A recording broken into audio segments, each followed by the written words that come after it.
The distant hum of the planet's twin moons cast an ethereal glow over the sprawling monastery of the Celestial Sisters of Purity, its towering spires piercing the violet sky like silent sentinels. Nestled in the heart of the remote world of Caliph, the monastery was a sanctuary of solitude, its inhabitants devoted to a life of spiritual asceticism. The Sisters, an order of alien nuns revered across the galaxy, had long upheld the doctrine of purity, a sacred vow that demanded complete separation from the corrupting influences of the outside universe. To them, purity was not merely a state of being but a divine mandate, a shield against the chaos of interstellar life. Sister Lyrith stood at the edge of the monastery's crystalline garden, her slender fingers brushing against the luminescent petals of a night-blooming flower. Her silver robes shimmered faintly in the moonlight, the fabric woven from threads of starlight and devotion. Yet, despite the tranquility of her surroundings, her mind was restless. For years, she had been a model of piety, her faith unwavering, her dedication unquestioned. But lately, a quiet unease had taken root in her heart, a gnawing doubt that the rigid doctrines of her order might not hold all the answers she sought. She had begun to wonder if purity, as defined by the Celestial Sisters, was not a path to enlightenment but a cage. Her thoughts were interrupted by the distant rumble of thunder. Though the sky was clear, she turned her gaze upward, her large, opalescent eyes narrowing as a streak of fire tore across the heavens. It was not a meteor. The object, a ship, she realized, was descending rapidly, trailing smoke and sparks as it hurtled toward the planet's surface. Her breath caught in her throat. Visitors to Caliph were unheard of. The planet was forbidden to outsiders, its location a closely guarded secret. Yet here was proof that the universe, vast and unpredictable, had breached their sanctuary. Without hesitation, Sister Lyrith gathered her robes and hurried toward the crash site, her heart pounding with a mixture of fear and curiosity.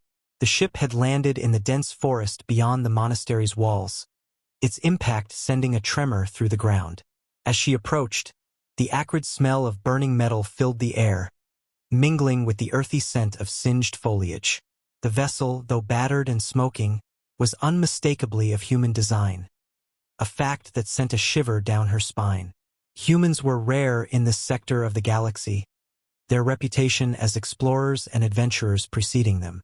They were also, according to the teachings of the Celestial Sisters, the embodiment of impurity, their very presence a threat to the sanctity of the order.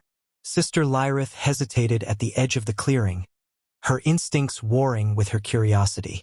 She knew she should return to the monastery, alert the Mother Superior, and let the order handle this intrusion. But something compelled her to stay, to see for herself the creature who had dared to breach their solitude. As she stepped closer, the ship's hatch groaned open, and a figure emerged, coughing and stumbling into the open air. Captain Elias Grant was a stark contrast to the serene, otherworldly beauty of Caliph. His rugged features were smudged with soot, his dark hair disheveled, and his flight suit torn in several places. He blinked against the brightness of the twin moons, his sharp, human eyes scanning his surroundings with a mixture of relief and wariness. When his gaze landed on Sister Lyrith, he froze, his expression shifting to one of cautious surprise. "Well," he said, his voice rough but tinged with humor, "this isn't the welcome I was expecting." Sister Lyrith took a step back, her instincts screaming at her to flee. Yet, she found herself rooted to the spot, captivated by the human's presence. There was something in his eyes, a spark of resilience, a glimmer of something she couldn't quite name, that held her in place. She had never been this close to an outsider before, let alone a human. The teachings of her order echoed in her mind, warning her of the dangers of such proximity. But for the first time, those warnings felt hollow, their certainty fraying at the edges. "You are not supposed to be here," she said, her voice soft but firm. "This world is forbidden to outsiders." Captain Grant raised an eyebrow, a faint smile playing on his lips. "Believe me, sister, crashing here wasn't exactly part of my plan. My ship's navigation system malfunctioned, and this was the closest habitable planet. I mean no harm." His words were sincere, but Sister Lyritha's training compelled her to remain cautious. Your presence is a violation of our sacred laws. The Celestial Sisters do not permit contact with outsiders. I understand, he replied, holding up his hands in a gesture of peace. And I'll be on my way as soon as I can repair my ship. But until then, I could use some help. I'm not exactly equipped to survive in an alien forest. Sister Lyrith studied him for a long moment, her mind racing. To assist him would be a direct violation of her vows. Yet to abandon him would be a betrayal of the compassion that had drawn her to the Order in the first place. The conflict within her was palpable, a storm of duty and desire that threatened to consume her. Finally, she nodded, her decision made. I will help you, she said, her voice steady despite the turmoil within. But you must promise to leave as soon as your ship is repaired. And you must not speak of this place to anyone. Captain Grant's smile widened, a glint of gratitude in his eyes. You have my word, sister. I'll be gone before you know it. As they worked together to assess the damage to his ship, Sister Lyrith found herself increasingly drawn to the human's presence. His curiosity about her world, his willingness to listen, and his unassuming nature were unlike anything she had encountered before. For the first time, she began to question the teachings of her order, to wonder if purity could exist not in isolation but in connection. The seeds of a forbidden bond had been planted, and though she could not yet see where it would lead, she knew that her life, and the life of the Celestial Sisters, would never be the same. The twin moons hung low in the sky as they finished their work, the forest alive with the sounds of nocturnal creatures. Captain Grant turned to her, his expression earnest. Thank you, Sister Lyrith. I don't know what I would have done without your help. She met his gaze, her heart pounding with a mixture of fear and exhilaration. You are welcome, Captain Grant, but remember your promise. He nodded, his smile fading as he regarded her with a seriousness that sent a shiver down her spine. I will, but before I go, I want you to know something. Purity isn't about isolation. It's about the choices we make, the connections we forge. Don't let anyone tell you otherwise. His words lingered in the air long after he had retreated to his ship, leaving Sister Lyrith standing alone in the clearing, her mind ablaze with questions and possibilities. The encounter had shaken the foundations of her faith, yet it had also awakened something within her, a longing for something more, something beyond the confines of her cloistered existence. As she made her way back to the monastery, the first light of dawn breaking over the horizon, she knew that her life would never be the same. And though the path ahead was uncertain, she felt a strange sense of hope, a quiet resolve to seek the truth, no matter where it might lead. The monastery's great hall was bathed in the soft, golden light of dawn, its vaulted ceilings echoing with the faint hum of morning prayers. Sister Lyrith stood among her fellow nuns, her voice joining theirs in the sacred chants, but her mind was elsewhere. The events of the previous night weighed heavily on her, the memory of Captain Grant's words lingering like a shadow she could not shake. His assertion that purity was not about isolation but about choices had struck a chord deep within her, challenging the very foundation of her beliefs. She had spent the remainder of the night in restless contemplation, torn between her duty to the Order and the burgeoning curiosity that had taken root in her heart. As the prayers concluded, the Mother Superior, a tall, imposing figure with eyes like shards of ice, stepped forward to address the assembly. Her voice, though calm, carried an undercurrent of authority that commanded attention. Sisters, she began, her gaze sweeping across the room, it has come to my attention that an outsider has breached our sanctuary. A human, no less, has set foot on our sacred soil. A murmur of shock and disapproval rippled through the hall, the nuns exchanging uneasy glances. Sister Lyritha's heart sank, her stomach twisting into knots. She had hoped to keep Captain Grant's presence a secret, at least until his ship was repaired and he could leave without incident. But it seemed the Mother Superior had already been informed, her network of informants as vigilant as ever. This intrusion is a grave violation of our vows, the Mother Superior continued, her tone hardening. We must remain steadfast in our commitment to purity, for it is only through isolation that we may achieve spiritual enlightenment. Any contact with outsiders is a corruption of our sacred purpose. Sister Lyritha's hands clenched at her sides, her nails digging into her palms. She wanted to speak, to defend Captain Grant, to argue that his presence was not a threat but an opportunity to learn and grow. But the weight of the Mother Superior's gaze silenced her, the years of indoctrination holding her tongue. After the assembly, Sister Lyrith was summoned to the Mother Superior's private chambers, a stark, austere room adorned with nothing but a single, ancient tapestry depicting the founding of the Celestial Sisters.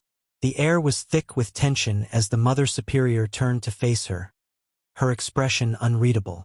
"Sister Lyrith," she said, her voice low and measured, "it has come to my attention that you were the one who discovered the human. Is this true?" Sister Lyrith swallowed hard, her throat dry. "Yes, Mother Superior. I found him in the forest after his ship crashed. He was injured and in need of assistance." The Mother Superior's eyes narrowed, her gaze piercing. "And did you provide him with this assistance?" There was no point in lying. "I did, Mother Superior. I helped him repair his ship so that he could leave as soon as possible." A flicker of disapproval crossed the Mother Superior's face, though she quickly masked it. "Your compassion is commendable, Sister Lyrith, but it is misplaced. The human is a danger to our order, a threat to the purity we hold dear. You must sever all ties with him immediately." Sister Lyritha's heart ached with the weight of the ultimatum. She had always trusted the Mother Superior's wisdom, had always believed in the sanctity of their vows. But now, for the first time, she found herself questioning that belief. "Mother Superior," she said, her voice trembling, "what if the human is not a threat? What if he is simply a lost soul in need of guidance? Could we not use this opportunity to show him the light of our teachings?" The Mother Superior's expression darkened, her patience wearing thin. "Do not be naive, Sister Lyrith. The human is a creature of chaos, driven by base desires and impure thoughts. To allow him to remain here is to invite corruption into our midst. You will obey my command, or you will face the consequences." The finality of her words left no room for argument. Sister Lyrith bowed her head, her mind racing. She had always been obedient, always followed the rules without question. But now, for the first time, she felt the stirrings of rebellion, a quiet defiance that refused to be silenced. That evening, under the cover of darkness, Sister Lyrith made her way to the forest where Captain Grant's ship was hidden. The twin moons cast a pale, silvery light over the trees, their shadows dancing like specters in the night. She found him sitting by a small fire, his face illuminated by the flickering flames. He looked up as she approached, his expression a mixture of surprise and relief. "Sister Lyrith," he said, rising to his feet. "I wasn't sure if I'd see you again." She hesitated, her resolve wavering. But then she remembered the Mother Superior's words, the cold certainty in her voice, and her determination solidified. "I need your help," she said, her voice steady. "I need to understand. You spoke of purity as a choice, as something that can exist even in connection with others. I want to know more." Captain Grant studied her for a long moment, his eyes searching hers. Then he nodded, gesturing for her to sit by the fire. "I'll tell you what I can," he said, his tone gentle. "But you have to be willing to listen, even if it challenges everything you've been taught." As the night wore on, they spoke of many things, of his travels, of the worlds he had seen, of the people he had met. He told her of the beauty and the chaos of the universe, of the connections that bound all living things together. And as he spoke, Sister Lyrith felt something shift within her, a crack in the walls she had built around her heart. "Purity," he said finally, "isn't about avoiding the world. It's about facing it, embracing it, and choosing to live with integrity and compassion. It's about finding the light within yourself and sharing it with others." His words resonated deep within her, stirring something she had long suppressed. For the first time, she allowed herself to imagine a life beyond the monastery, a life where she could explore the universe and discover her own truth. But even as the thought filled her with hope, it also filled her with fear. To leave the order would be to abandon everything she had ever known, to risk everything for the unknown. As the first light of dawn began to creep over the horizon, Sister Lyrith rose to her feet, her mind made up. "I need time to think," she said, her voice soft but resolute. "But thank you, Captain Grant. You've given me much to consider." He nodded, his expression understanding. "Take all the time you need, Sister Lyrith. Just remember, the choice is yours." As she made her way back to the monastery, the weight of her decision pressed heavily on her shoulders. She knew that whatever path she chose, it would come with consequences. But for the first time, she felt a glimmer of hope, a sense of possibility that she had never known before. And though the road ahead was uncertain, she knew that she could no longer ignore the call of her heart. The monastery's bell tolled at dawn, its resonant chime echoing through the halls like a somber reminder of the order's unyielding traditions. Sister Lyrith stood in the courtyard, her silver robes catching the first light of the twin moons as they dipped below the horizon. The air was crisp, carrying the faint scent of dew-kissed flowers, but her mind was far from the serenity of the morning. The weight of her decision pressed heavily on her, a storm of doubt and resolve churning within her chest. She had spent the night in restless contemplation, torn between the life she had always known and the uncertain path that now beckoned her. The Mother Superior's ultimatum loomed large in her thoughts. She had been given until the end of the day to renounce her connection to Captain Grant or face excommunication. The thought of leaving the order, of abandoning the only life she had ever known, filled her with a deep, aching sorrow. Yet, the idea of staying, of denying the truth that had begun to take root in her heart, felt equally unbearable. She had always believed in the sanctity of the Celestial Sisters' teachings, but now, for the first time, she questioned whether those teachings were absolute, or if they were merely a reflection of fear and isolation. As the sun rose higher, casting long shadows across the courtyard, Sister Lyrith made her way to the great hall, where the morning assembly was already underway. The nuns stood in perfect rows, their voices rising in unison as they chanted the sacred hymns. Sister Lyrith joined them, her lips moving automatically, though her heart was not in the words. She could feel the weight of the Mother Superior's gaze on her, cold and unyielding, and she knew that the time for decision was near. When the assembly concluded, the Mother Superior stepped forward, her presence commanding silence. "Sister Lyrith," she said, her voice cutting through the stillness like a blade. "You have been given a choice.